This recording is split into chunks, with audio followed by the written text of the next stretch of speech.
teman-teman yang selalu menunggu cerita-cerita horor di channel spesial horor. Bagaimana kabar kalian hari ini? Semoga selalu baik-baik saja, sehat walafiat, dan penuh rezeki berkah yang melimpah.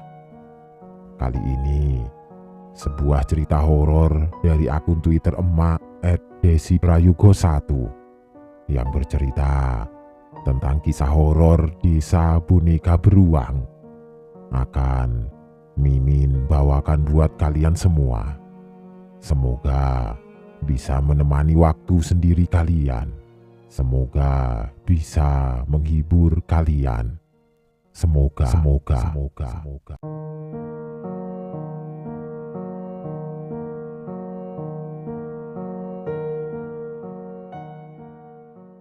Kisah ini diceritakan oleh Mbak Resti. Sebuah cerita yang sudah menjadi urban legend di daerahnya. Tragedi ini cukup menyebar luas di wilayahnya dan ada sebuah pantangan yang mendasarinya. Desa ini dikenal dengan nama Desa Boneka Beruang. Maksudnya bagaimana? Apa di dalam desa ini banyak yang jual boneka beruang? Bukan, justru di desa ini tidak boleh ada boneka beruang. Kok bisa? Kenapa? Semua terjadi berawal dari sosok Marsuni, seorang gadis berusia 25 tahun. Dia cantik, rambutnya tipis berwarna kecoklatan dan matanya sangat bulat. Bahkan banyak yang berkata, mata Suni itu mirip seperti kelereng. Ya, Suni adalah panggilan dari gadis malang tersebut. Dia terlahir dari sepasang suami istri, Narto dan Jumiati. Setiap harinya, Narto bekerja sebagai penjaga kebun tomat dan cabai milik tetangganya. Sedangkan Jumiati bekerja menjadi buruh cuci di rumah seorang pengepul. Marsuni sendiri lahir di tanggal 14 Maret 1959. Marsuni terlahir sedikit istimewa daripada anak-anak yang lain karena Marsuni menderita kelainan di dalam otaknya, atau kalau sekarang lebih dikenal dengan istilah skizofrenia. Setiap harinya, Suni akan terlihat berbicara sendiri dan lebih memilih mengasingkan diri dari teman-temannya. Meski begitu, Jumiati sangat menyayangi Suni. Setiap pagi, Jumiati akan membawa Suni ke pasar dan memamerkan kepada tetangga-tetangga yang lain. Meskipun warga mengenal Suni seperti anak yang gila, tapi semua orang mengakui kecantikan Suni. Awalnya, kedua orang tua Suni tidak tahu dan menganggap apa yang Suni lakukan waktu itu masih dalam tahap batas wajar. Puncaknya adalah di tahun 1984 di saat usia Marsuni 25 tahun. Ada yang aneh dari gelagat anaknya. Harusnya Suni bisa tumbuh seperti anak-anak remaja seusianya, mulai menyukai lawan jenis dan sering pergi mengunjungi pasar malam. Tapi tidak dengan Suni. Suni masih sibuk dengan dunianya sendiri. Bahkan tingkah lakunya semakin mirip seperti anak umur 5 tahun yang asik bermain sendiri dengan teman khayalannya. Narto dan Jumiati tidak tahu harus berbuat apa untuk menyembuhkan anaknya. Kalau dibawa ke dokter, mereka juga tidak memiliki biaya. Dan di tahun segitu masih belum ramai orang menyuarakan tentang mental healthy. Istilahnya, mereka sudah tidak ada biaya, dan mereka juga tidak memiliki pemahaman khusus soal kesehatan mental anak. Beda dengan sekarang, Apa-apa semuanya mudah ditangani oleh dokter.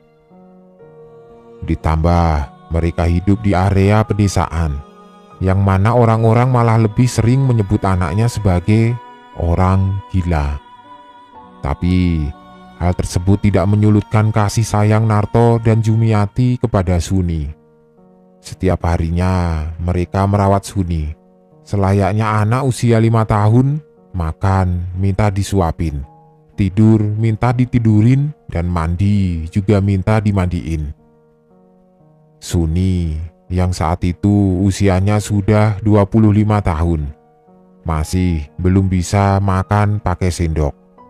Cebok pun dia tidak bisa. Benar-benar kelakuannya mirip seperti anak kecil. Suatu hari, Jumiati pulang dari bekerja sambil membawa sebuah boneka beruang berwarna coklat muda dengan pita merah di bagian lehernya.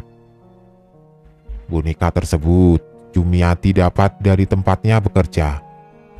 Katanya, boneka itu bekas milik anak bosnya yang sudah tidak dipakai, bahkan mau dibuang ke sampah. Tapi Jumiati pungut lagi karena dia teringat Suni di rumah. Daripada Suni ngobrol-ngobrol sendiri, setidaknya dia bisa bermain dengan boneka ini. Tampak senang terpancar dari raut wajah Suni, dan Jumiati pun juga ikut bahagia. Sekilas, kalau kita melihat penampilan Suni itu biasa saja, seperti anak muda selayaknya. Tapi kalau kita sudah mulai berinteraksi dengan dia, semuanya akan kelihatan dengan jelas. Kalau ada yang istimewa dari sosok Suni, misal kita ngomong soal A, tapi respon Suni itu berbeda dan malah memberi jawaban yang tidak sinkron. Akan tetapi, kalau kita bertanya, "Suni, sudah makan?" dia paham dan akan menjawab, "Sudah." Bagaimana menjelaskannya ya? Kalau kita kasih pertanyaan yang basic-basic seperti contoh tadi, insya Allah dia bisa menjawab. Tapi kalau kita ajak ke pembicaraan yang berat, misalnya gibah, jelas tidak akan menyambung. Pertanyaan yang basic itu seperti semacam bertanya lagi apa, terus bertanya sudah makan, atau bertanya sudah mandi. Ya, semacam itu-itulah. Kata Mbak Resti narasumber. "Wong pernah aku tanya, ibumu mana? Malah dia jawab, aku pergi sama Dudung cari ikan." Antara kasihan dan gregetan. Nanti kalau aku tanya lagi dengan pertanyaan yang sama, jawabannya sudah beda lagi, tapi masih tetap tidak nyambung, kata Mbak Resti. Selayaknya kita berinteraksi dengan ODGJ. Lalu kejadian tidak mengenakkan mulai terjadi di kehidupan Suni. Tidak lama setelah ibunya memberinya boneka beruang itu, 4 bulan berikutnya, Jumiati harus meninggal dunia karena sebuah tragedi tabrak lari. Tubuh Jumiati remuk karena ditabrak sebuah truk, dan sayang, truk tersebut berhasil melarikan diri. Jumiati meninggal pas di depan mata Suni. Saat itu ceritanya seperti ini. Seperti biasa, setiap pagi sebelum Jumiati bekerja, dia dan Suni selalu pergi ke pasar. Selesai belanja, Suni minta dibelikan gulali, dan memang ada penjual gulali di area depan pasar. Ketika mereka berdua sedang membeli gulali, Jumiati tidak sengaja bertemu dengan teman lamanya. Di situ Jumiati asik mengobrol dengan temannya itu, hingga mengabaikan Suni. Suni meskipun sudah dewasa, tapi perilakunya masih seperti anak kecil. Waktu itu banyak yang melihat Suni tiba-tiba menjauh dari ibunya, Katanya, Suni berjalan sendiri sambil merangkul boneka beruangnya. Banyak yang bilang kalau saat itu Suni sedang mengejar sebuah layangan yang putus sampai ke tengah jalan raya besar. Tidak lama kemudian, ada sebuah truk bermuatan gragal datang dari arah kanan Suni. Terlihat laju truk itu cukup kencang. Warga sudah berteriak ke arah Suni untuk minggir, tapi Suni hanya melihat mereka dengan tersenyum.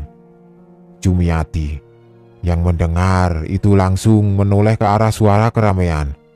Dan di sana dia melihat Suni sedang berjalan di tengah-tengah jalan raya sambil merangkul bonekanya. Jumiati melihat ke arah kanan Suni, truk itu jaraknya sudah semakin dekat dengan tubuh anaknya. Jumiati langsung lari ke arah Suni. Dia lempar semua belanjaannya dan setelah mendekati Suni dia langsung mendorong tubuh Suni. Alhasil, Jumiati harus menggantikan posisi anaknya untuk menjemput ajalnya. Jumiati langsung tewas seketika di tempat. Sedangkan Suni menangis di seberang jalan. Dia tidak menangis karena ibunya meninggal, tapi dia menangis karena lututnya terluka. Mungkin semua orang memaklumi kondisi Suni yang memang tidak waras. Tapi semua orang juga menyayangkan kejadian ini terjadi untuk pertama kalinya di daerah sana. Jasad Jumiati digendong sambil ditutupi sehelai kain jarik dan dibawa pulang ke rumahnya. Orang-orang yang lain berusaha membujuk Suni agar mau diajak pulang. Berkali-kali Suni menangis memanggil nama ibunya. Dia berusaha mencari kemana perginya sang ibu, tapi tidak kunjung dia temukan. Bagaimana bisa dia menemukannya?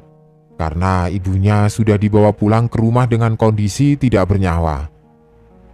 Setelah dibujuk lumayan lama, Suni pun mau diantar pulang ke rumahnya. Kembali ke rombongan warga yang membawa jasad Jumiati. Setibanya jasad Jumiati di rumahnya, Narto yang waktu itu mau berangkat kerja kaget. Buru-buru dia menghampiri warga yang membopong tubuh istrinya. Saat tubuh Jumiati diletakkan di ruang tamu, Narto mulai membuka kain jarik yang menutupi tubuh istrinya. Melihat itu, Narto tidak bisa membendung air matanya. Hatinya sakit menyaksikan kondisi istrinya harus tewas dengan cara yang sangat tragis. Air mata Narto tumpah di samping jasad istrinya. Bibirnya tidak bisa mengucapkan sepatah kata pun. Dia hanya menangis sambil memanggil nama istrinya. Pelan-pelan, warga setempat menceritakan setiap kronologinya kepada Narto. Di sana juga hadir kepala desa beserta aparat desa yang lain. Anehnya, tidak ada polisi di sana waktu itu. Narto mulai mendengarkan kesaksian para tetangganya perihal kematian istrinya. Lalu, tidak berselang lama, Suni datang diantar beberapa warga. Nampak amarah dari raut wajah Narto melihat kedatangan Suni. Narto seperti melengos, meninggalkan Suni sedangkan Suni masuk ke dalam rumahnya. Suni melihat ada seseorang yang terbaring di ruang tamu sambil ditutupi kain jarik. Sejenak, Suni terdiam, berdiri menatap tubuh tersebut, lalu Suni mulai duduk di sebelahnya. Secara perlahan, dia membuka penutup tubuh itu dan dia melihat tubuh ibunya sudah terbujur kaku. Suni berusaha membangunkan ibunya dan merengek seperti anak kecil. "Ibu, bangun! Bu, bangun! Suni lapar. Suni mau makan telur buatan ibu. Bu, kok ibu tidak bangun-bangun?" Berkali-kali Suni membangunkan ibunya yang sudah tidak bernyawa. Pemandangan itu benar-benar menyayat hati warga yang melihatnya. Tiba-tiba, Suni tidur di samping jasad ibunya dan berkata, "Ibu tidak bangun karena Suni nakal ya. Suni minta maaf. Suni janji tidak nakal lagi. Tapi ibu bangun ya. Suni mau makan bareng ibu." Tangisnya kini mulai pecah. Bukan hanya tangisan Suni, tapi juga tangisan para tetangga yang merasa tidak sanggup mendengar ucapan Suni juga ikut meneteskan air mata. Hari itu menjadi awal kelamnya hidup Suni. Jasad Jumiati langsung disucikan dan disolatkan sebelum akhirnya dimakamkan di TPU area sekitar rumahnya. Kejadian menyayat hati kembali terjadi ketika jasad Jumiati hendak dimasukkan ke liang lahat. Suni menahan tubuh ibunya saat orang-orang mau mengangkat tubuh Jumiati dari keranda mayat. Suni berkata, Jangan masukkan ibu ke sana," sambil menunjuk ke liang lahat. "Ibuku belum meninggal, ibu cuma tidur. Dia sakit, tadi kepalanya berdarah. Ayo diobati." Seakan dia tahu ibunya sudah meninggal tapi dia masih belum terima. Warga memutuskan untuk membawa Suni menjauh dari makam ibunya agar proses pemakaman Jumiati bisa dilakukan secepat mungkin sebelum matahari terbenam. Mata Suni tidak bisa lepas dari jasad ibunya. Suni berteriak dan terus berteriak agar tubuh ibunya tidak dimasukkan ke liang lahat. Narto tampak tidak peduli dengan kondisi Suni pada saat itu. Justru dia tidak mau peduli sama sekali. Kini semua orang kusuk berdoa di makam Jumiati. Lagi-lagi Suni tidak diperbolehkan mendekat ke makam ibunya. Warga hanya takut Suni kembali membuat keributan di sana. Pandangan Suni terlihat kosong.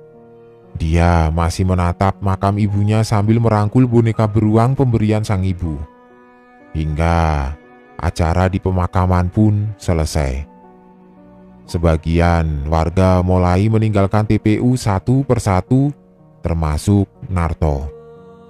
Tapi di situ Narto tidak menggandeng Suni untuk diajak pulang. Warga yang menaruh empati kepada Suni mencoba mengajak Suni untuk pulang. Entah kenapa hari itu sepertinya kondisi psikis Suni tidak seperti biasa. Suni terlihat menurut saat diajak warga untuk pulang. Tidak lama kemudian terdengar azan maghrib berkumandang. Orang-orang mulai memadati musola sekitar untuk sholat maghrib berjamaah, dan ada pula Narto di sana. Sedangkan Suni, dia tinggal sendiri di dalam rumah. Setelah selesai sholat maghrib, acara doa bersama untuk Jumiati digelar di dalam musola. Tanpa ada hidangan apapun mengingat keuangan Narto yang tidak mencukupi. Meski begitu, warga tetap memaklumi dan acara doa bersama tetap digelar untuk Jumiati setiap selesai sholat maghrib sampai malam 7 harinya. Setelah seminggu kepergian Jumiati membuat Narto berubah. Kini Narto menjadi pribadi yang berbeda. Narto justru tampak sering berdiam diri di rumahnya. Dia juga sudah tidak terlihat lagi hadir saat sholat berjamaah. Bukan hanya itu. Ketika ada warga yang mencoba menegur sapa dengannya, Narto malah menghindar dan tidak membalas apa-apa. Dari situ, warga mulai kepikiran dengan Suni. Bisakah Narto merawat Suni seorang diri tanpa sosok Jumiati? Karena warga sangat mengenal Jumiati sebagai ibu yang baik untuk Suni. Tidak pernah Jumiati mengenal kata lelah dalam merawat Suni dengan segala kekurangan yang ada di dalam diri Suni. Setiap hari, Jumiati selalu bahagia apabila Suni sudah mulai menghafal dan menyebutkan beberapa nama-nama benda. Jumiati memang sosok ibu yang luar biasa. Dia menyayangi Suni hingga di akhir hayatnya. Sepertinya rasa sayang kepada Suni sudah hilang dari diri Narto. Narto justru merasa bahwa Suni menjadi penyebab kematian Jumiati. Dia sama sekali tidak menyayangi Suni selepas kepergian Jumiati.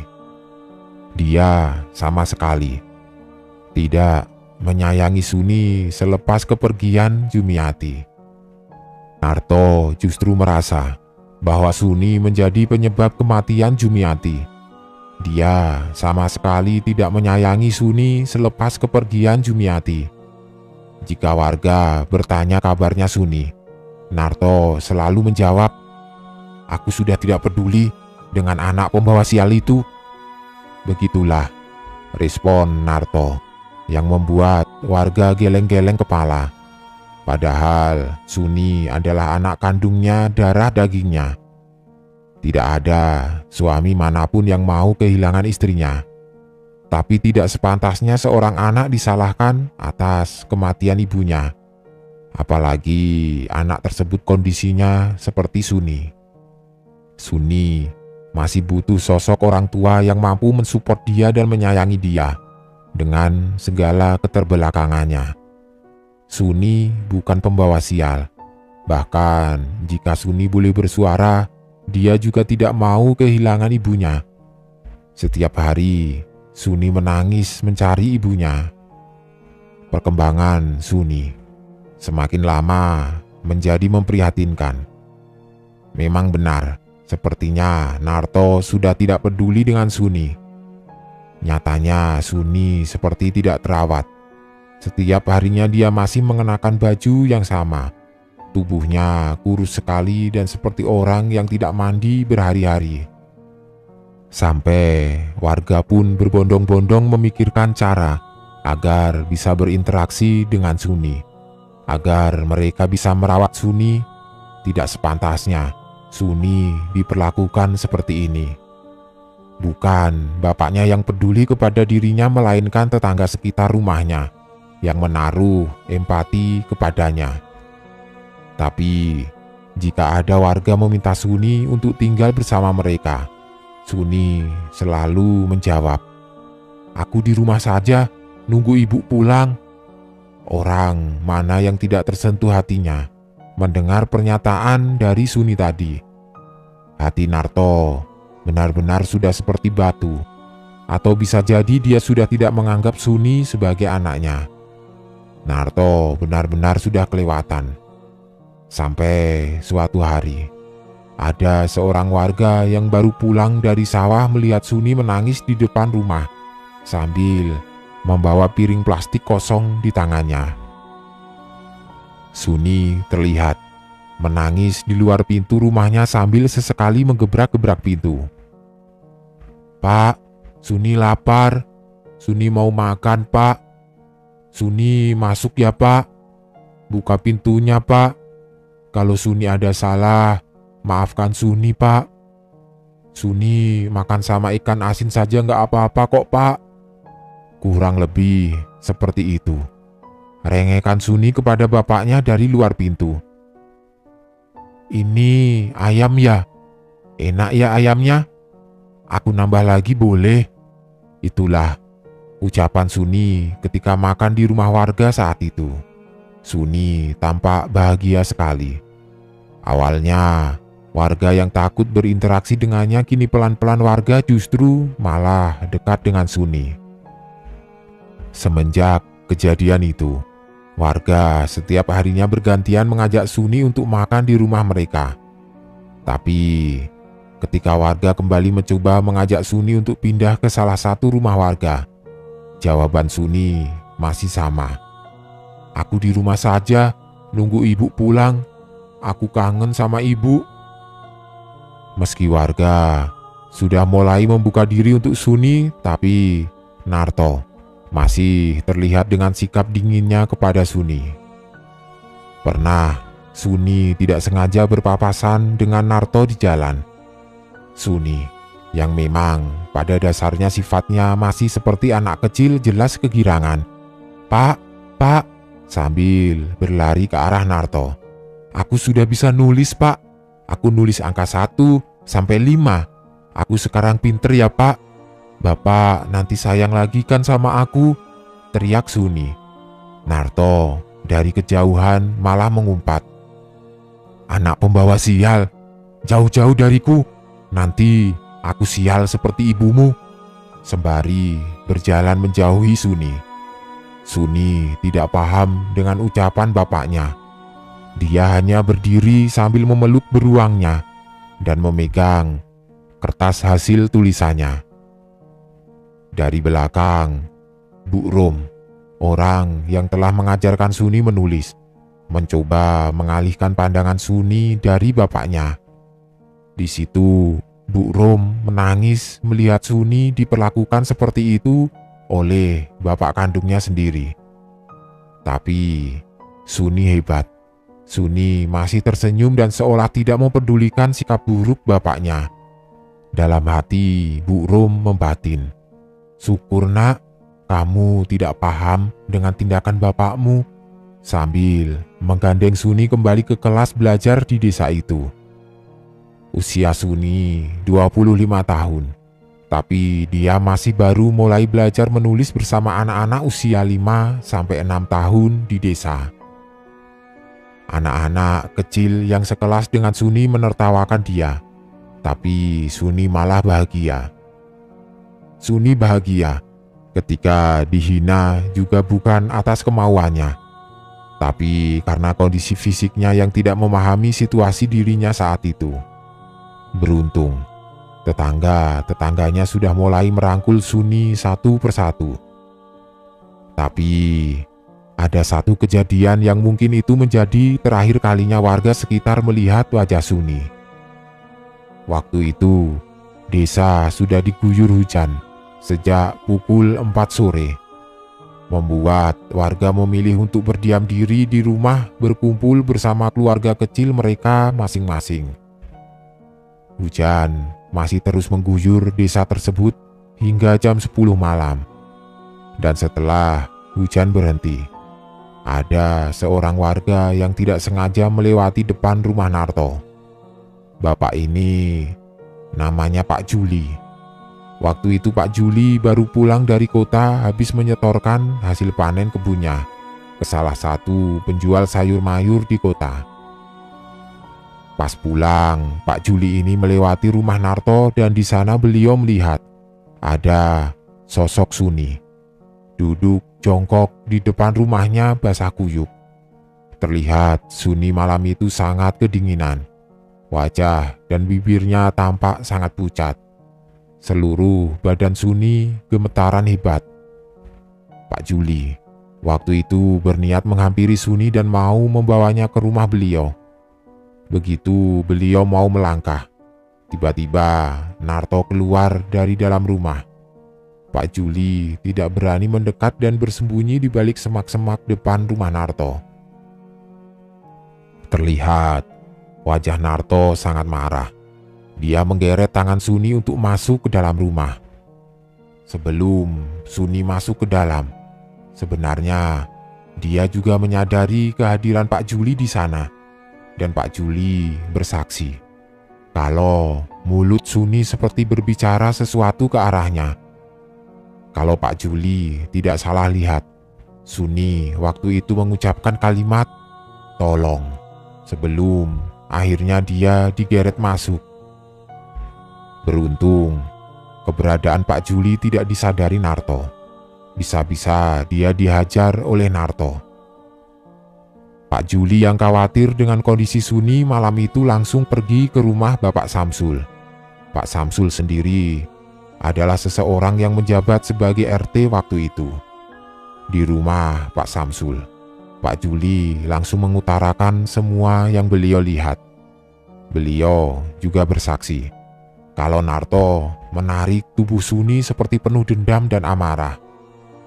Pak Samsul yang sudah tidak asing dengan perilaku Narto kepada Suni Beliau langsung meminta hansip sekitar untuk mengumpulkan warga. Di tengah dinginnya suasana malam, sehabis hujan, warga berkumpul semua di rumah Pak Samsul. Di sana, Pak Samsul menyampaikan apa maksud dan tujuan beliau mengumpulkan semua warga di rumahnya. Sekalian menyampaikan kesaksian Pak Juli. Semua warga yang mendengar itu terkejut. Semuanya menjadi sangat-sangat khawatir dengan kondisi Suni.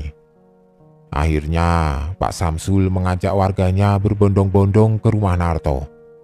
Mereka berjalan beramai-ramai di tengah keheningan malam itu. Singkat cerita, mereka tiba di depan rumah Narto. Semua warga memanggil nama Narto dan memintanya untuk segera keluar dari rumah. Sepertinya suara warga tidak direspon oleh Narto. Setelah menunggu lumayan lama, sosok Narto ini tidak kunjung keluar dari dalam rumahnya. Mungkin saat itu warga sudah tersulut emosi, membuat warga mendobrak paksa pintu rumah Narto. Ketika pintu itu terbuka, suasana di dalamnya sangat hening dan dingin sekali. Tidak ada lampu minyak yang menyala di rumah itu, membuat isi dalam rumah itu menjadi gelap gulita. Masih belum ada warga yang berani masuk saat itu. Mereka masih tetap memanggil-manggil nama Narto dan Suni dari luar. Berhubung lama-kelamaan hari sudah semakin gelap, cuaca bertambah dingin dan tidak ada respon sama sekali. Akhirnya memutuskan Pak Samsul untuk mengambil tindakan. Pak Samsul masuk ditemani 5 orang warga dan 2 orang hansip sambil memegang obor di tangan masing-masing. Sedangkan yang lain menunggu di luar rumah. Kedelapan orang ini mulai masuk menelusuri segala sudut rumah Narto. Tapi langkah mereka terhenti ketika menemukan sebuah boneka beruang milik Suni tergeletak di sudut pojok arah ke dapur. Saat didekati dan sinar obor itu diarahkan ke boneka tersebut, 8 orang ini menjadi kaget. Dan ada yang berteriak, "Astagfirullah," karena di sana mereka melihat boneka beruang lusuh milik Suni terdapat banyak sekali cipratan darah. Logikanya, Suni tidak akan pernah meninggalkan boneka miliknya. Kemanapun dia pergi, boneka itu selalu dia gendong di tangannya. Kenapa hari itu boneka Suni bisa tergeletak di sana? Terus, kemana perginya Suni? Apa yang sebenarnya terjadi? Kedelapan orang ini masih terus mencari jawaban dari segala pertanyaan di benak mereka. Hingga salah satu hansip yang ikut mencari di dalam rumah Narto berteriak, "Itu Suni, Pak." Pak Samsul yang mendengar itu langsung mendekat ke arah Pak Hansip. Mereka semua menemukan Suni sudah dalam kondisi meninggal dunia di dalam sebuah kamar. Posisinya duduk menyandar di salah satu sudut dinding dalam kamar tersebut, dengan luka sayatan di leher depannya, dan masih ada pisau yang tertancap pas di bagian jantungnya. Suni yang malang harus mendapatkan perlakuan keji seperti itu. Dan warga semua meyakini jika orang yang tega membunuh Suni adalah Narto, bapak kandungnya sendiri, yang tega menghabisi nyawa Suni. Darah dagingnya yang tidak tahu apa-apa, anak kandungnya sendiri yang terlahir dengan cacat mental, dan dia tega membunuhnya. Salah Suni di mana? Warga yang awalnya di luar langsung berbondong-bondong masuk ke dalam menyaksikan kondisi terakhir tubuh Suni. Semuanya tidak menyangka jika Narto bisa tega berbuat sejauh ini kepada Suni. Pak Samsul lalu meminta sebagian orang berpencar mencari keberadaan Narto, dan yang lain diminta untuk membantu mengurus jasad Suni di dalam rumah itu. Setelah sekian lama, Warga yang mencari kemana perginya Narto sepertinya tidak membuahkan hasil, dan mereka kembali ke rumah Narto dengan tangan kosong. Begitupun dengan yang lainnya. Malam itu, desa benar-benar sedang berduka. Orang-orang yang ada di dalam rumah Narto berusaha saling membantu mengurus pemakaman Suni. Hingga keesokan paginya mereka memakamkan Suni pas di sebelah makam sang ibu. Warga berharap Suni dapat tenang di alamnya. Mungkin saat itu warga berpikir Suni sudah tidak sakit lagi dan bahagia karena bertemu dengan ibunya. Sedangkan boneka milik Suni tetap dibiarkan di dalam rumah itu dan diletakkan di atas ranjang tempat terakhir warga melihat jasad Suni. Maksudnya, ranjang di kamar tempat Suni ditemukan. Sepertinya prediksi warga salah tentang Suni, karena arwah Suni mulai tampak bergentayangan menghantui warga sekitar. Wujudnya persis terakhir kali tubuhnya ditemukan warga. Mulai baju yang dia kenakan, kondisi tubuhnya yang basah kuyup, dan ada bekas sayatan di leher juga dadanya. Warga yang berpapasan dengan arwah Suni selalu bersaksi darah di leher dan dadanya terus keluar, tidak ada hentinya. Arwah Suni selalu terdengar menangis mencari ibunya. "Ibu, Suni kedinginan. Ibu kemana? Kok ibu tidak pulang-pulang? Suni kangen, Bu." Itulah penuturan warga yang mengaku melihat arwah Suni. Tapi arwah ini tidak menyerang siapapun. Dia hanya mencari ibunya. Akan tetapi, arwah Suni tidak suka apabila ada anak kecil yang memiliki boneka beruang. Dia menganggap kalau boneka itu hanya miliknya yang diberikan oleh sang ibu. Pernah ada satu kejadian anak usia 7 tahun, namanya Bunga. Bunga dan orang tuanya juga salah satu warga yang tinggal satu kampung dengan keluarga Narto. Saat itu habis Isya, ibunya Bunga ini mau menutup toko. Jadi ibunya ini punya toko kelontong pas di depan rumahnya. Dan saat itu memang waktunya tutup. Sambil menunggu ibunya menutup toko, Bunga bersama mainan boneka beruang yang dibelikan ayahnya berada di latar depan rumahnya. Belum selesai ibu Bunga menutup toko, tiba-tiba beliau mendengar Bunga menangis histeris. Buru-buru ibunya menghampiri Bunga, dan di sana sang ibu sudah melihat Bunga menangis dengan jidatnya yang berdarah. Ketika ibunya bertanya, Bunga menjawab, "Tadi ada mbak-mbak, Bu, mendorongku. Terus kepalaku kena batu itu, dan mbak itu merusak bonekaku," sambil menangis kesakitan. Lalu ibu Bunga melihat ke arah boneka anaknya yang sudah tidak berbentuk lagi, seperti disobek-sobek dengan gunting oleh seseorang. Tapi ibu Bunga dari tadi tidak melihat siapapun yang datang ke rumahnya. Merasa ada yang tidak beres, ibu Bunga langsung mengajak Bunga masuk ke dalam rumah dan mengunci pintu rumahnya, meninggalkan tokonya yang belum tertutup dengan sempurna. Pas ibu Bunga mau melangkah menjauhi pintu, tiba-tiba beliau mendengar ada suara perempuan menangis dari arah luar rumahnya. Beliau langsung mengintip dari jendela, dan beliau terkejut dengan apa yang dilihatnya. Beliau melihat sesosok hantu menyerupai mendiang Suni melayang pergi keluar menjauhi rumahnya.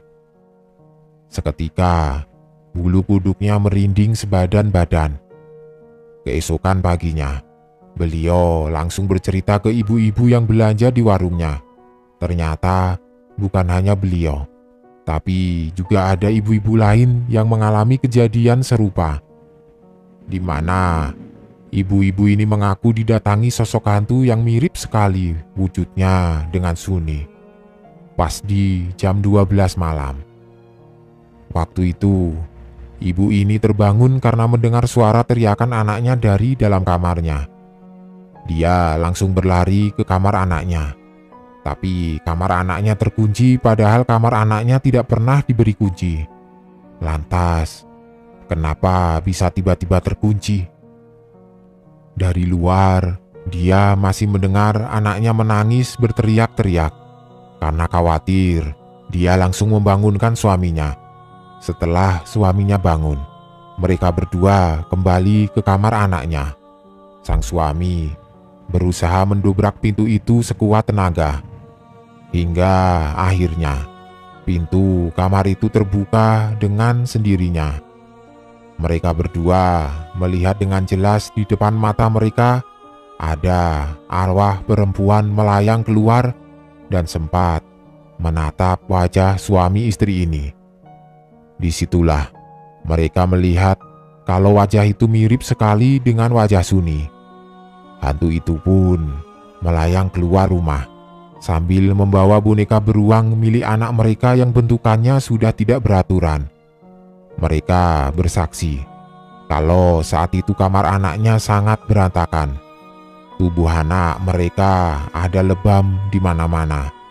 Sampai-sampai anak mereka trauma ketika melihat sebuah boneka beruang. Kejadiannya tidak berhenti di situ. Ada seorang ibu-ibu juga yang baru saja melahirkan anak laki-laki. Bahkan saat itu usia bayinya belum ada 1 bulan. Saat itu di desa sudah gempar-gemparnya dengan kepercayaan agar warganya tidak ada yang memiliki boneka beruang. Tetapi ibu itu tidak percaya. Meskipun dia tidak membelikan boneka beruang untuk anaknya, tetapi ibu itu memakaikan baju yang ada motif beruangnya. Benar saja, malamnya saat anaknya ditaruh di box bayi dan dia ke kamar mandi. Saat ibu itu balik ke kamar, dia mendapati sang anak sudah tidak ada di dalam boxnya. Langsung ibu itu berteriak-teriak keluar rumah sambil meminta tolong. Suaminya saat itu sedang ronda. Warga pun berkumpul dan berusaha menenangkan ibu itu sambil memberitahu kalau apa yang mereka sampaikan itu bukan suatu omongan belaka. Ibu itu menyesal dan memohon agar warga membantu mencari anaknya. Setelah sekian lama mencari, tiba-tiba ada suara tangisan dari dalam kamar ibu itu. Warga yang masih stay di rumah itu kaget dan menyuruh ibu itu untuk mengecek di kamarnya. Dan ternyata itu adalah suara bayinya. Bayinya sudah kembali ke dalam boxnya tanpa busana satupun. Iya, bayinya benar-benar tidak memakai baju. Ibu itu langsung memakaikan baju anaknya dengan baju yang lain. Lalu ibu itu mengumpulkan baju-baju anaknya yang ada gambar beruangnya. Setelah itu, ibu itu langsung membakarnya di depan rumahnya.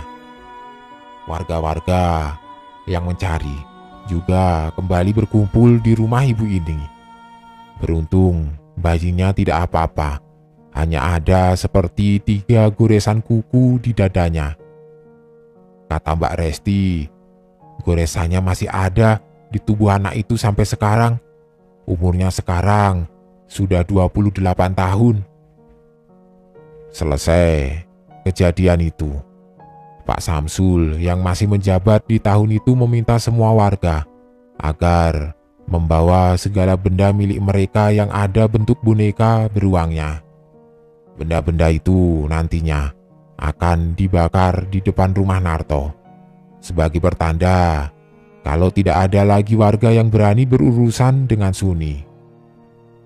Semenjak kejadian bakar-membakar aneka aksesoris beruang di depan rumah Narto, tampaknya kondisi kampung sekitar mulai tenang. Sampai di tahun 2006, Ada sebuah keluarga yang mau pindah ke kampung tersebut. Keluarga ini memiliki seorang anak perempuan yang saat itu usianya baru 15 tahun. Kedatangan mereka awalnya disambut baik oleh warga sekitar. Namun, semenjak warga melihat anak keluarga itu menggendong sebuah boneka beruang yang sangat besar, sepertinya keluarga itu habis berbelanja di kota dan anaknya pulang membeli boneka tersebut. Ditambah, mungkin keluarga itu tidak tahu perihal mitos yang sudah turun-temurun di kampung Mbak Resti. Dengan santainya, keluarga itu berjalan menuju rumah mereka sambil sesekali menyapa beberapa warga sekitar. Sedangkan warga tidak ada yang berani mendekat ke arah mereka karena takut didatangi sosok Suni. Dan benar saja, kejadian lagi. Tiba-tiba, anak perempuan keluarga itu kesurupan sore-sore di rumahnya. Padahal sebelumnya anak itu sedang menonton acara TV di Spacetoon. Terus ibunya memasak di dapur dan bapaknya membaca koran dekat dengan anaknya. Anaknya ini terlihat bahagia menonton acara kesukaannya sambil memeluk boneka beruang yang baru mereka belikan. Tidak lama kemudian, anak itu diam tidak ketawa-ketawa lagi. Padahal acara TV sedang lucu-lucunya, karena waktu itu bapaknya pun ikut tertawa. Tapi anaknya tetap saja diam. Awalnya mereka mengira anaknya tidur di sofa dan saat bapak itu mau memindahkan anaknya ke dalam kamar, bapak itu terkejut karena melihat anaknya kejang-kejang. Ternyata anak itu tidak tidur tetapi kejang-kejang. Bola matanya berubah jadi full putih. Tahu-tahu anaknya ini bangun berjalan ke arah dapur dan masih dengan posisi bola matanya yang keseluruhan berwarna putih. Sang ibu yang berada di dapur melihat anaknya datang-datang dengan kondisi seperti itu, langsung kaget. Ibu itu menjauh dari anaknya, dan dia melihat anaknya mengambil pisau lalu berjalan ke arah depan lagi. Anak itu sempat menoleh ke ibunya, sambil bergumam sendiri mulutnya terus lanjut berjalan. Pas sudah di depan, pisau yang dia bawa langsung ditusuk-tusukan ke arah boneka beruang kesayangannya. Kejadian ini sangat aneh untuk keluarga itu. Mana bisa anaknya yang sangat menyukai boneka itu tahu-tahu tidak ada angin, tidak ada hujan, malah merusaknya. Padahal baru mereka belikan boneka itu untuk sang anak. Merasa ada yang janggal, bapaknya langsung keluar berteriak-teriak minta tolong. Warga, karena mendengar suara orang minta tolong, langsung menghampiri bapak itu dan bertanya ada apa. Bapak itu menjelaskan kronologi kejadian yang menimpa anaknya. Warga terkejut dan semuanya serentak berkata, "Kejadian lagi?" Semuanya berbondong-bondong ke rumah bapak itu dan mereka melihat anak itu masih merobek-robek boneka beruang besar berwarna putih kesukaannya. Akhirnya, setelah butuh waktu cukup lama, warga berhasil menjauhkan pisau dari tangan anak itu. Anak itu terus meronta-ronta minta untuk dilepaskan. Tapi warga tidak mau melepaskannya, karena warga tahu yang ada di dalam tubuh itu adalah Suni. Suami istri itu bingung awalnya dan warga meminta agar mereka diam saja. Biarkan warga yang mengatasi kejadian itu. Banyak orang di situ dan semuanya memanggil nama Suni. "Suni, kita tahu itu kamu, Nak. Apa yang membuat kamu kembali seperti ini, Nak? Pulanglah, Suni. Rumahmu sudah bukan di sini. Kasihan anak ini tidak tahu apa-apa. Dan itu bukan bonekamu, Nak. Bonekamu ada di rumahmu, Suni." Ayo pulang, kita antar ya Sun. Anak itu tiba-tiba menangis histeris. Tapi bola matanya masih berwarna putih keseluruhan. Warga akhirnya membawa Suni ke rumahnya. Lalu ada seorang warga perempuan sepuh yang menunggu di sana. Perempuan sepuh itu berkata, "Duk, ini rumahmu. Ini yang kamu cari. Ayo masuk. Tidur di dalam. Nanti aku panggilkan ibumu." Sambil memegang sebuah boneka beruang coklat muda yang kini warnanya sudah kumal. Dan masih ada darah Suni yang terciprat di boneka tersebut. Tidak lama kemudian, anak itu berteriak. Warga yang memegangi tubuh anak itu langsung terpental, dan di sore itu, semua warga melihat ada sosok Suni yang keluar dari tubuh anak itu, berjalan mendekat ke arah bonekanya. Suni dituntun masuk oleh perempuan sepuh itu ke dalam rumahnya. Ketika perempuan sepuh itu hendak menutup pintu rumah itu, beliau menangis sambil berkata, "Kamu tidak akan pernah bisa keluar dari rumah ini. Apapun yang terjadi, arwahmu akan abadi di rumah ini bersama dengan segala kenangan, dan boneka itu akan menemanimu selama-lamanya di rumah itu. Kamu tidak akan pernah bisa keluar dari rumah ini. Apapun yang terjadi, arwahmu akan abadi di rumah ini bersama dengan segala kenangan, dan boneka itu akan menemanimu selama-lamanya di rumah ini. Tidak akan ada yang bisa mengeluarkanmu dari rumah ini selain ibumu." Dan akhirnya pintu rumah Suni digembok dari luar. Perempuan sepuh itu menangis sejadi-jadinya. Kalian tahu perempuan sepuh itu siapa?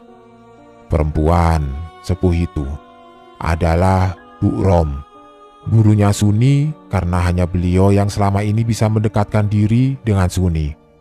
Bahkan sampai Suni menjadi arwah gentayangan, hanya Bu Rom yang bisa menjemput Suni pulang ke rumahnya. Kata-kata Bu Rom itu lebih mengisyaratkan seperti sebuah sumpah untuk mengunci arwah Suni di dalam rumah itu dan tidak bisa pergi kemana-mana. Setelahnya, Bu Rom menyuruh warga meletakkan semacam sesajen di depan pintu rumah Narto dan diletakkan 2 buah janur di samping kanan kiri tempat sajen itu, serta ada payung berwarna putih yang dipasang seolah memayungi semuanya. Setiap seminggu sekali, sajen itu diganti dan warga semuanya mendapat jadwal giliran. Entah apa makna dari sajen tersebut, tapi itu cukup berfungsi melindungi warga dari teror Suni.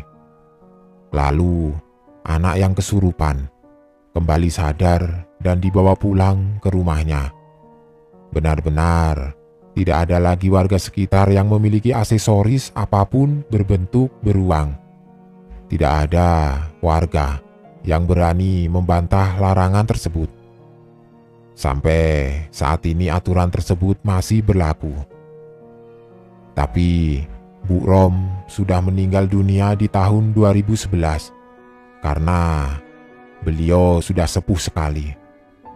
Kini apa yang sudah diwariskan Bu Rom diteruskan oleh warga sekitar. Warga sampai detik ini tidak tahu kemana perginya Narto. Masih hidup atau sudah meninggal juga, warga tidak ada yang tahu. Jadi, jika di antara kalian ada yang masuk ke desa itu sambil membawa boneka beruang, maka bersiap-siaplah bertemu dengan sosok Marsuni.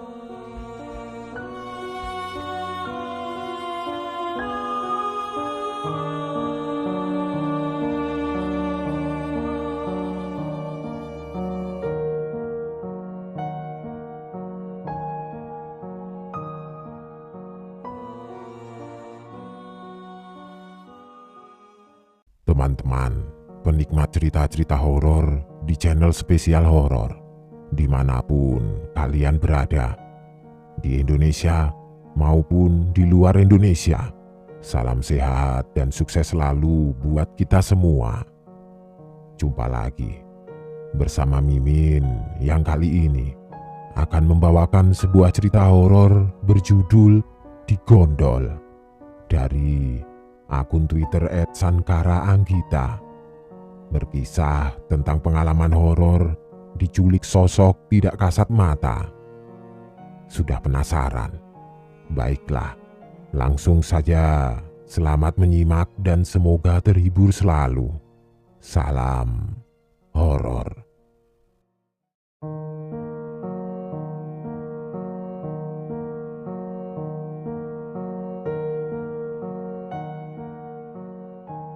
Dari tadi sore hujan terus mengguyur perkampungan kecil ini, menyisakan rasa dingin yang menusuk hingga ke tulang sumsum.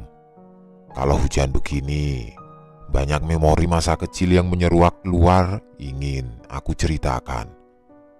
Tapi aku akan fokus ke pembahasan sesuai judul yang sudah aku post sebelumnya, Digondol.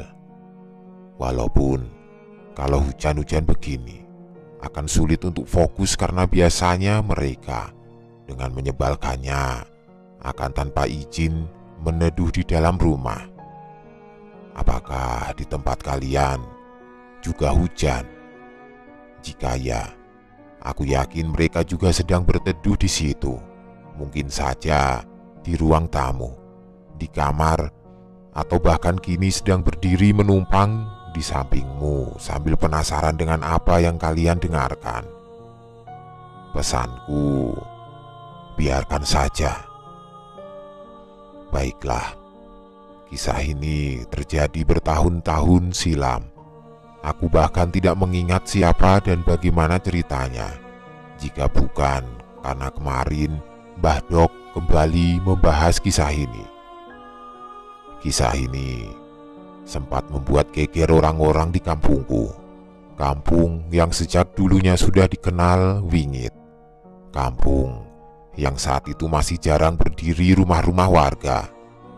Mbah Dok bilang, orang-orang takut mendirikan rumah di atas tanah wingit. Apalagi dulu juga pernah ada peristiwa berdarah di kampung ini, membuat siapa saja yang sudah tahu kisahnya akan berpikir dua kali untuk tinggal. Jadi, kita mulai kisahnya. Kala itu Mbah Dok bilang udara terasa dingin. Angin bertiup tidak seperti biasanya, membuat siapapun akan merasakan hal yang sama sore itu. Ada perasaan cemas dan gelisah.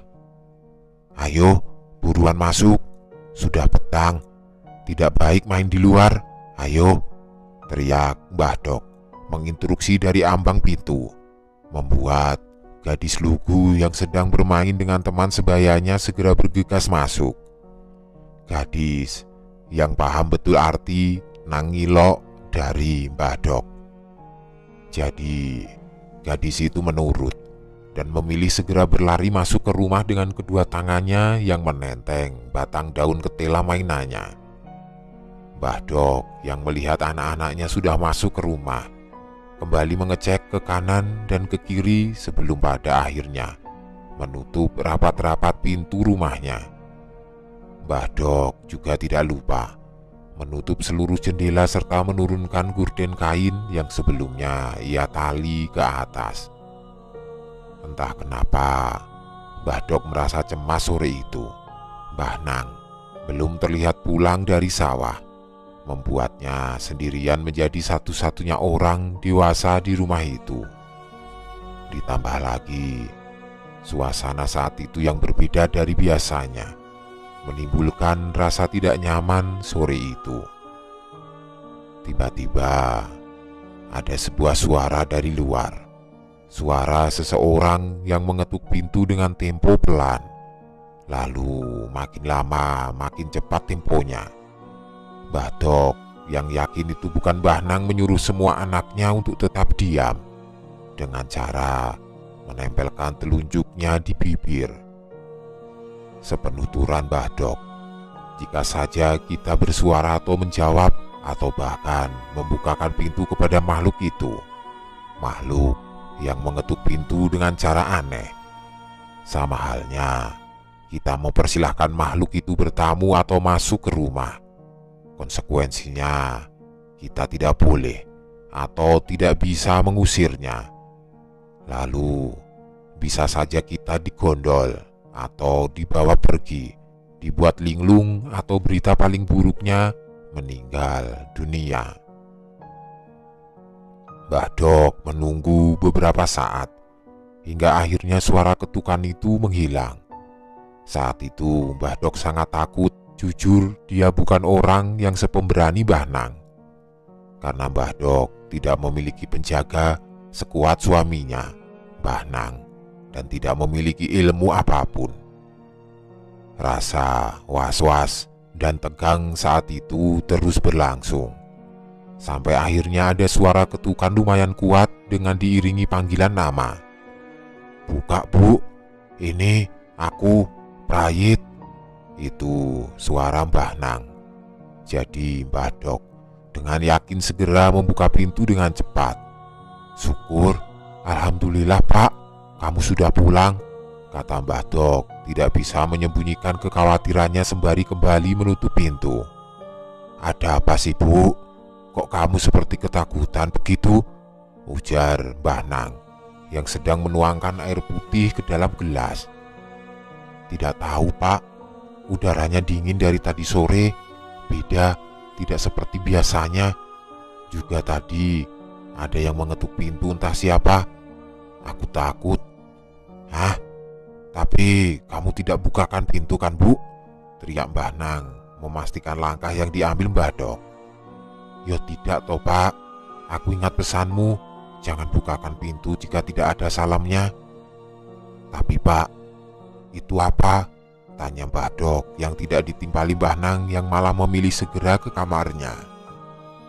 Mbah Nang tahu jika ada yang tidak beres jika mereka kembali muncul ke perkampungan-perkampungan kecil seperti ini.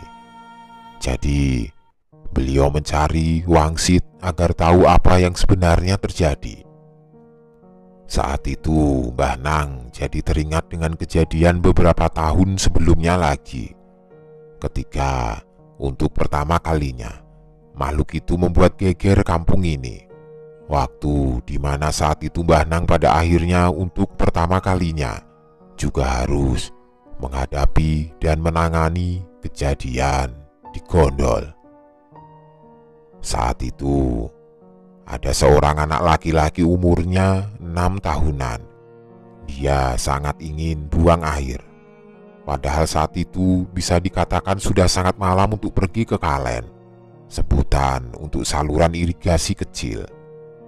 Maklum, kala itu hampir semua kalangan tidak memiliki kamar mandi atau WC.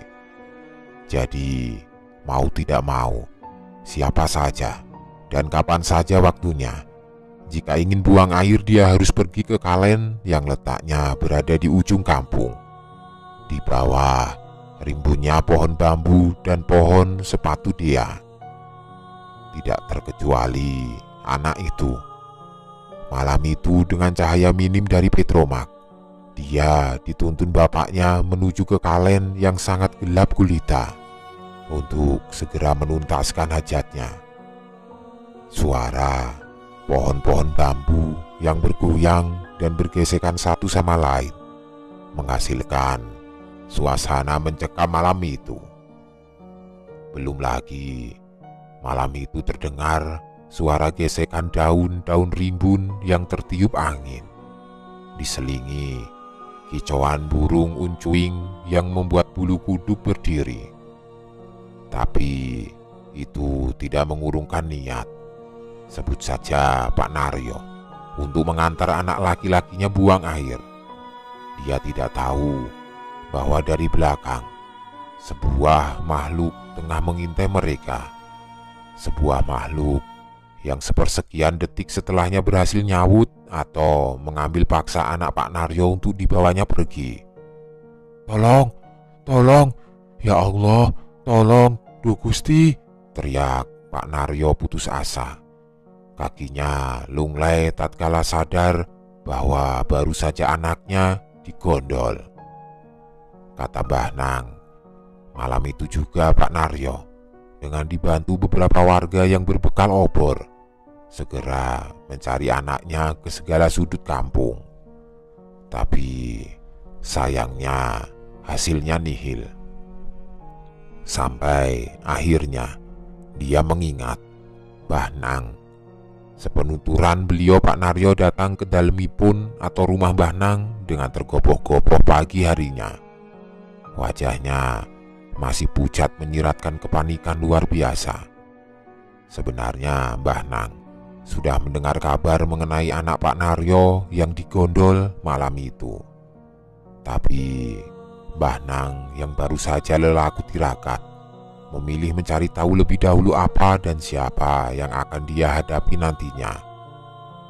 Dan berdasarkan wangsit yang Mbah Nang dapat, Mbah Nang mengajak beberapa warga untuk menimbulkan bebunyian ke segala penjuru kampung dengan memanggil-manggil nama anak Pak Naryo. Sebelumnya, Mbah Nang sempat meletakkan sesaji di tempat terakhir anak Pak Naryo digondol. Tidak lupa Mbah Nang menyisipkan beberapa rapalan doa yang aku sendiri tidak tahu apa itu.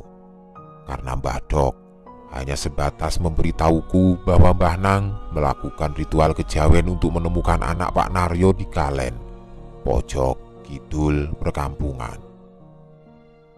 Hari sudah menjelang siang, tapi anak Pak Naryo tidak diketemukan dimanapun juga.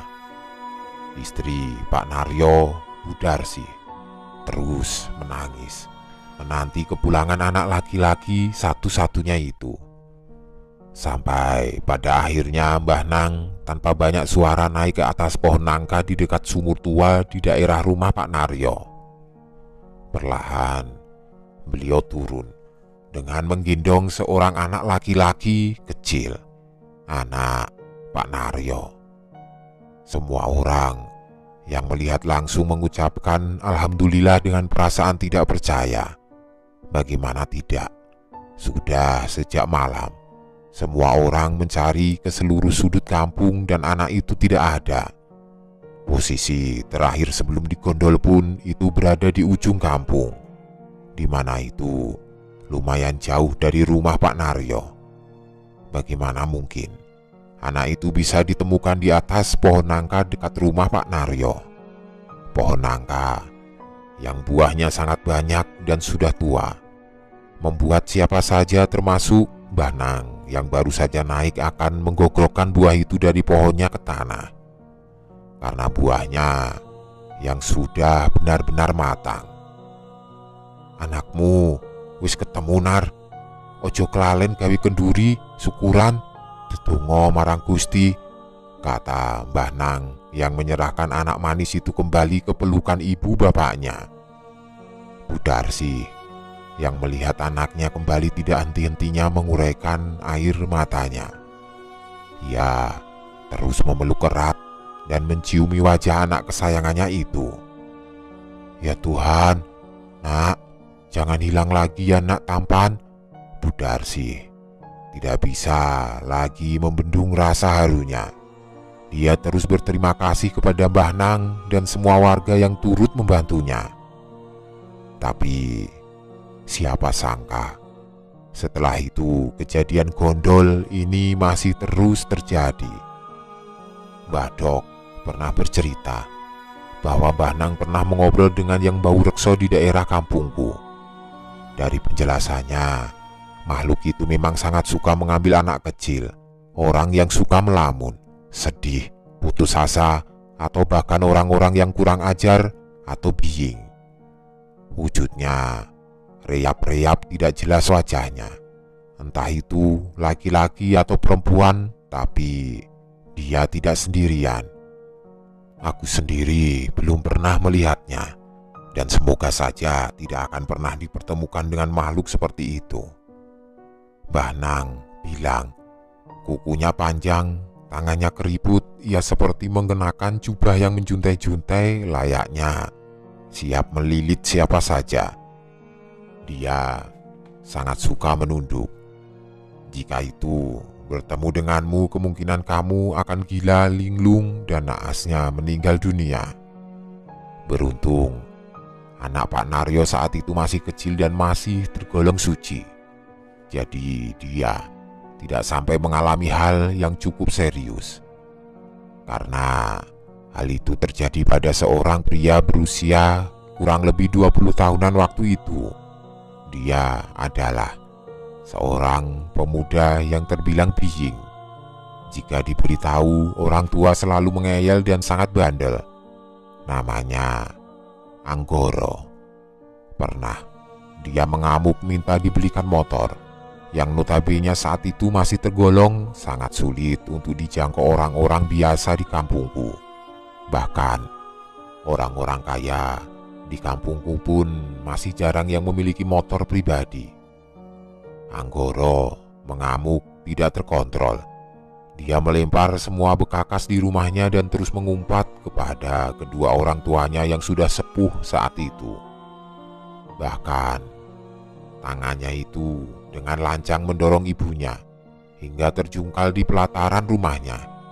Dia tidak segan mendorong ibunya dan terus mengumpat bapaknya.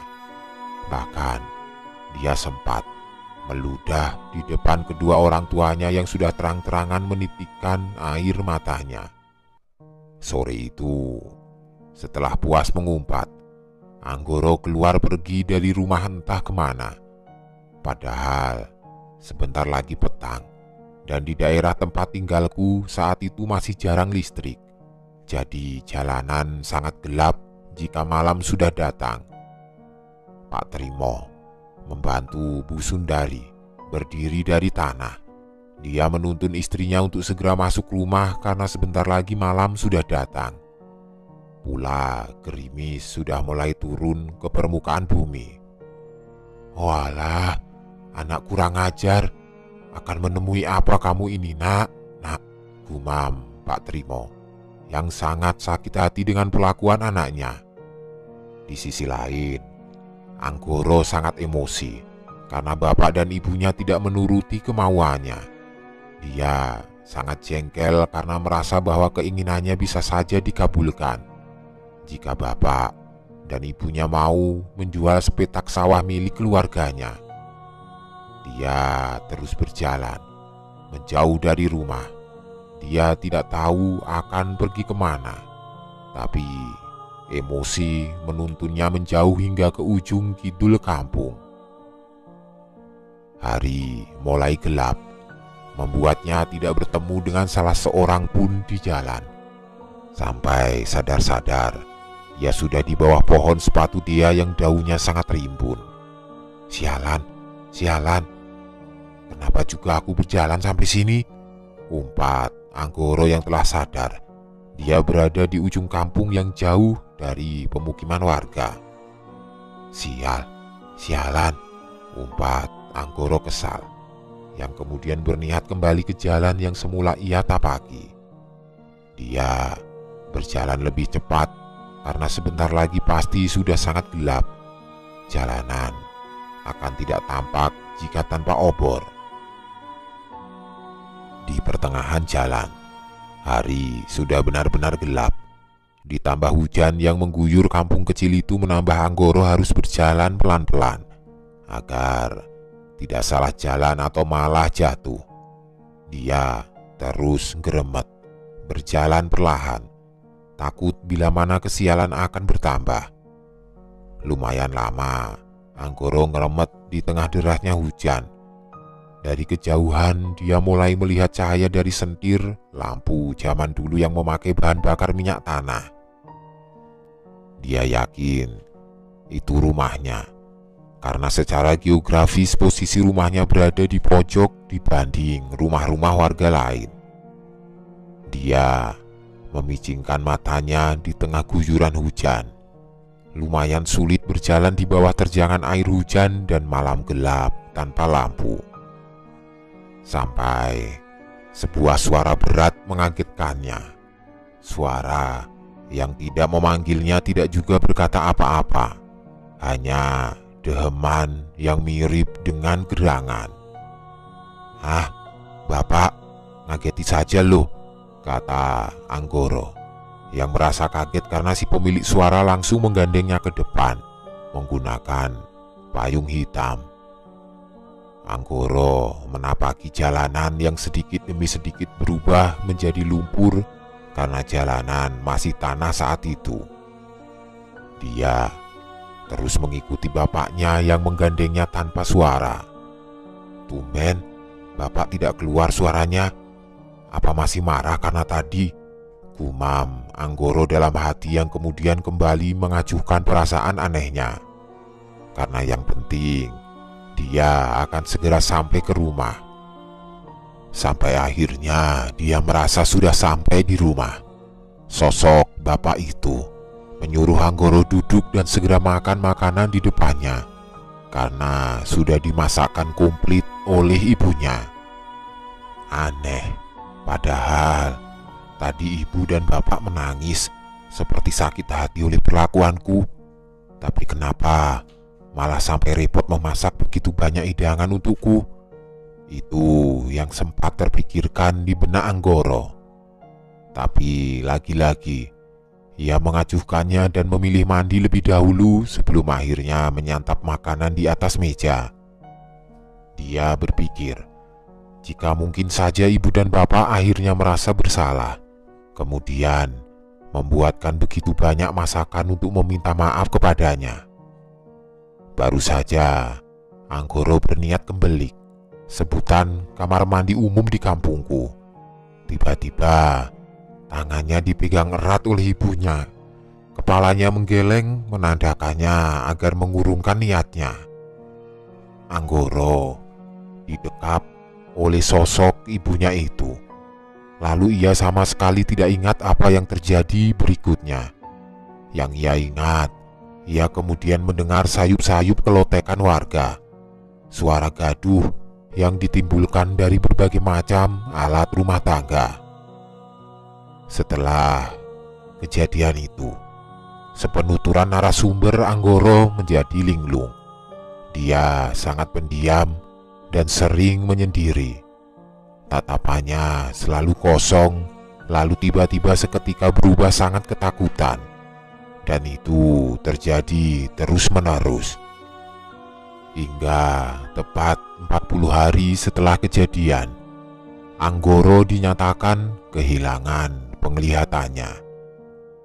Di malam sebelum Anggoro kehilangan penglihatannya, dia sempat menjerit histeris. Dia merasa ada helai demi helai rambut menutupi matanya.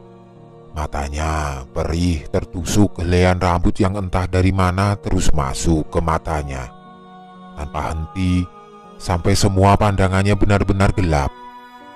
Setelah kejadian di malam hari itu, dia mencoba memberanikan diri. Dia bercerita bahwa selama ini dia terus didatangi oleh makhluk yang wujudnya mengerikan. Makhluk itu adalah sosok yang sempat mendo-mendo atau berubah wujud menyerupai seseorang, menjadi ibu dan bapaknya waktu itu. Makhluk yang terus meyakinkan Anggoro untuk ikut dengan mereka. Bahkan sempat makhluk itu meyakinkan Anggoro dengan iming-iming akan memberikan motor baru. Dan Anggoro sempat akan percaya, karena hanya orang tuanya yang tahu bahwa dia ingin memiliki motor baru. Kalau saja ibunya tidak pulang dari surau kala itu. Kalau saja ibunya tidak menyuruhnya sholat kala itu, dia pasti percaya dengan semua bualan demit itu. Karena di saat ibunya datang dan menyuruh Anggoro untuk bergegas sholat, makhluk itu terlihat sangat marah hingga akhirnya membuatnya menunjukkan bentuk aslinya. Makhluk yang dari sepenuturannya memiliki mata merah menyala, menatapnya tajam, penuh amarah, dan memiliki wajah yang sangat mengerikan, dengan jubah yang menjuntai seperti siap melilit siapa saja di dekatnya. Makhluk itu terus datang setiap hari untuk memaksa Anggoro ikut dengannya. Kata Mbah Nang, alasan Anggoro tidak bisa digondol kembali dan kenapa makhluk itu hanya mengajak Anggoro bukan langsung menggondol seperti sebelumnya adalah selain karena Mbah Nang memagari Anggoro, makhluk itu sangat menyukai ekspresi ketakutan Anggoro. Jadi dia hanya berniat menakut-nakuti Anggoro karena penyiksaan terhebat adalah rasa ketakutan. Hingga tidak jauh setelah kejadian hilangnya penglihatan, Anggoro dinyatakan meninggal dunia. Matanya membelalak, menatap ke pojok ruangan. Ekspresinya sangat terlihat ketakutan dengan posisi tubuhnya meringkuk di atas ranjang.